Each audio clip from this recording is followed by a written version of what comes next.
uno le va a encontrar qué tiene que decir o qué puede decir con respecto a cuestiones de cambio climático o del clima, porque es un tema que realmente cruza todas nuestras disciplinas y la cuestión es saber en dónde es en donde nos podemos encontrar para tener más conocimiento sobre ellas. Entre los organismos marinos, ustedes saben que más del 70% de nuestro planeta está cubierto por océano, por los mares.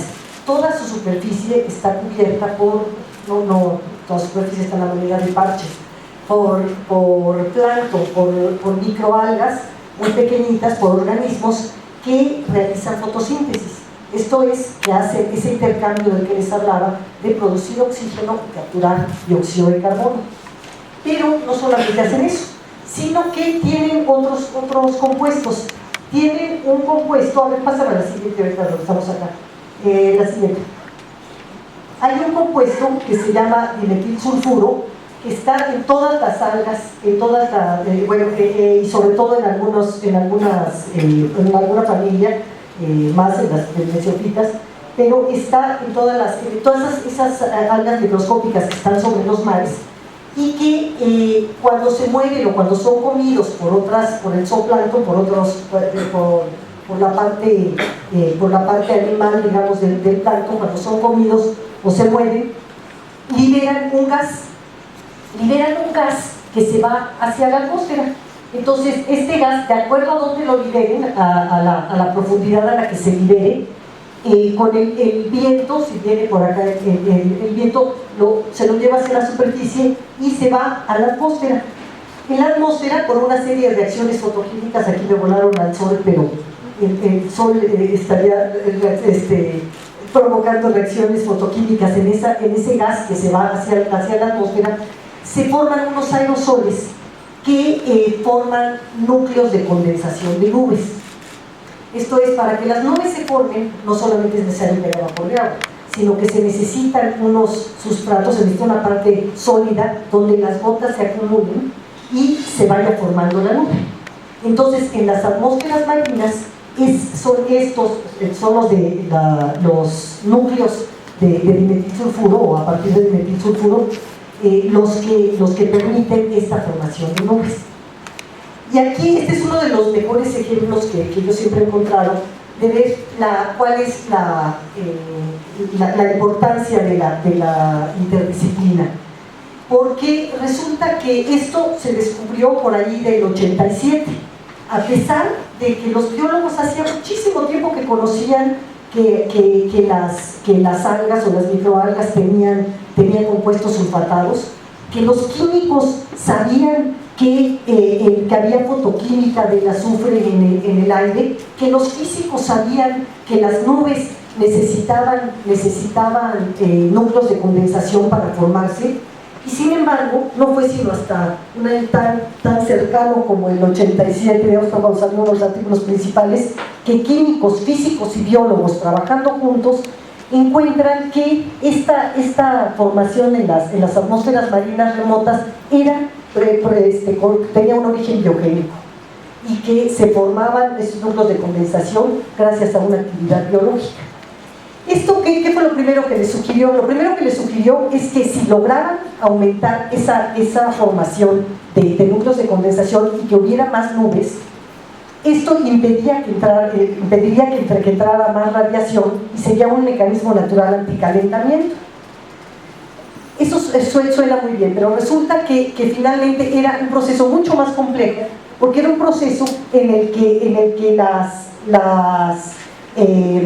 la comunidad depende de que haya una cierta hidrodinámica, de que haya una cierta cantidad de viento en algún momento dado, de que haya unos microorganismos capaces de hacer que salga este gas de las microalgas, en fin, que no era tan sencillo, y al mismo tiempo que hay un mecanismo, que tiene un mecanismo natural de retroalimentación, porque como son organismos que necesitan la luz del sol, entonces si se cubre de nubes, si hay muchos organismos y están produciendo mucho, esto produce muchas nubes y entonces estas tapan el sol, entonces tienen menos sol, hay menos producción, decae la producción de organismos, decae la producción, y es así un ciclo que se va dando todo el tiempo. Sigue.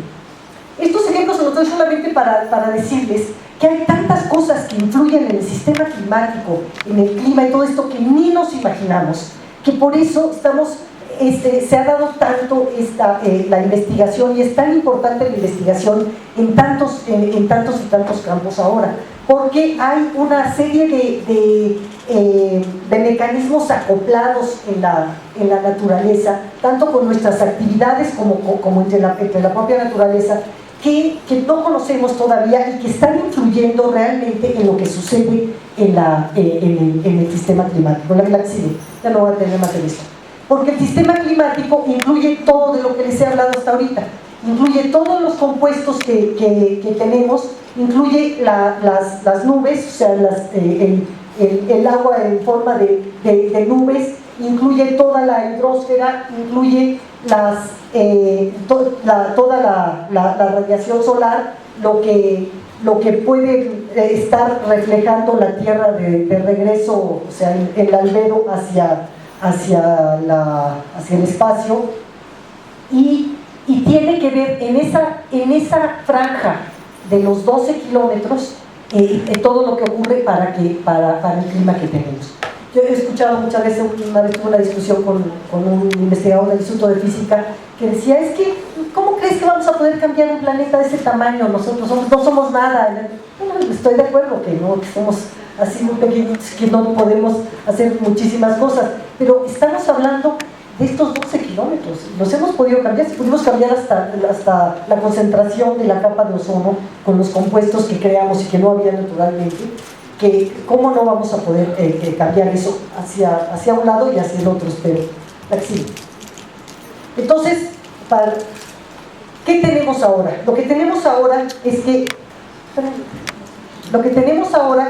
que de esa composición que sigue siendo globalmente muy estable de los gases, nitrógeno, oxígeno, incluso argón, bueno, pues tenemos una gran variación en los gases traza, tenemos una gran variación incluso en la distribución del vapor de agua, que es también un motivo muy importante de estudio, un tema de estudio muy importante ahora, pero sobre todo en términos del dióxido de carbono, que es un gas climáticamente activo, en los términos que ya les comentaba, tenemos un comportamiento de ese estilo, ¿no? de un aumento generalizado. Están ahí las concentraciones. Esto tenemos la absorción y cuál es más o menos el efecto que pueden tener en términos de invernadero estos gases. La sigue, como tiene ahí. Esto es un poco, dale otro porque tiene una... ya no salió, tenía la ventana ahí atmosférica, exacto. Bueno, ¿de dónde absorbe la longitud de onda en la que absorben estos gases la radiación?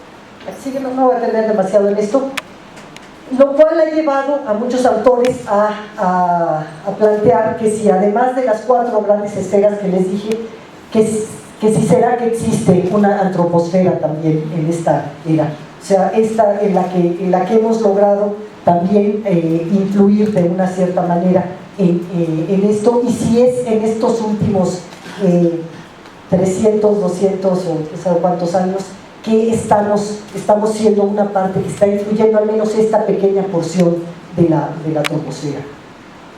La que sigue. A ver, regrésate.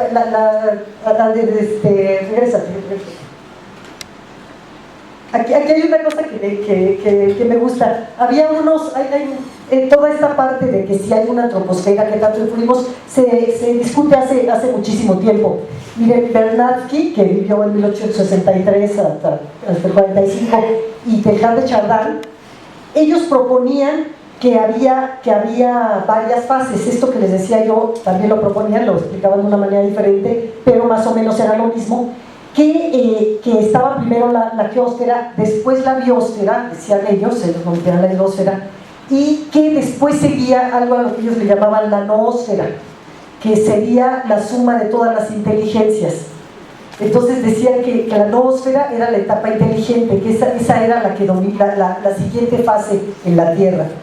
Yo siempre digo que por cómo vemos la Tierra ahora, muy inteligentes, no parece que lo estemos siendo, ¿no? Entonces esa no creo que esté dominando para nada, la que sí.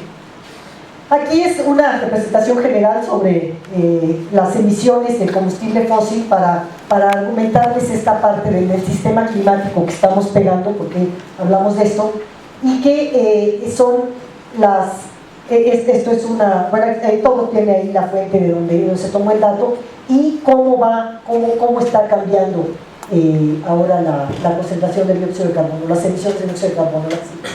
Estas son las emisiones de carbono por cambio de uso del suelo. El anterior, básicamente 75%, que es de las emisiones son por el anterior, y son básicamente los países desarrollados los que tienen el papel más importante en eso. Que es como el 25%, digamos, son los países del sur o de tropicales, donde está la mayor contribución actualmente. Aquí están algunos de los números. Bueno, ¿y qué pasa con todas esas emisiones de nuestra actividad que se van a la atmósfera? Pues que en lugar de ese ciclo biogeoquímico que les decía, siguen pasando por todos, pero se quedan retenidos en la atmósfera mucho más tiempo, y no estamos dando tiempo a que la biosfera y los otros mecanismos, los geológicos, los de la hidrosfera, puedan atrapar a estas emisiones en el tiempo suficiente para que mientras no nos estemos calentando y no estén cambiando y no se estén alterando otras reacciones que se dan en el planeta y en la naturaleza con estos cambios. Entonces tenemos que el destino de estas emisiones es básicamente el 47% se está quedando en la atmósfera, el 27% está en la vegetación terrestre y el 26% en los mares.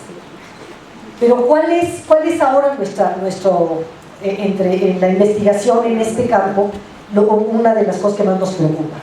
Pues una de las cosas que más nos preocupa es que se ha estado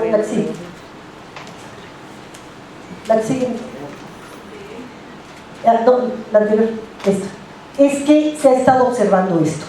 Se ha estado observando que esta fracción terrestre que les mostraba, que absorbe una cierta cantidad, el 27% de las emisiones, más o menos se ha mantenido constante, digamos. Pero la fracción oceánica, que es en la que está puesta la mayor parte de las esperanzas de que logren absorber mucho más dióxido de carbono, de hecho hay muchísimos experimentos tratando de aumentar este fitoplancton del que les hablaba para que absorba más, en algunas zonas más dióxido de carbono. Hay una gran cantidad de intentos por modificar esto, por manejar mejor esto para que absorban más, y porque la gran esperanza es que esta superficie marina absorba más el gas, el dióxido de carbono. Pero lo que estamos viendo es que la eficiencia de este sumidero marino ha estado bajando. Hay una gran cantidad de hipótesis sobre esto.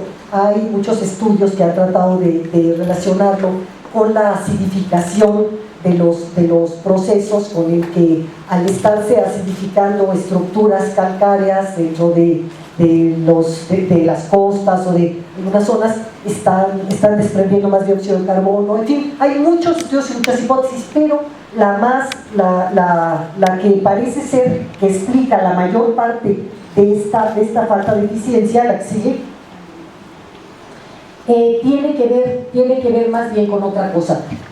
Los que influyen en la fracción aérea, en que se mantenga la eficiencia, pues tiene que ver con las tasas de captura, con la fertilización, con la deforestación, en las costas, con las cuestiones de solubilidad, de solubilidad del dióxido de carbono, por los cambios en la acidez o en el pH del agua. Pero la que sigue,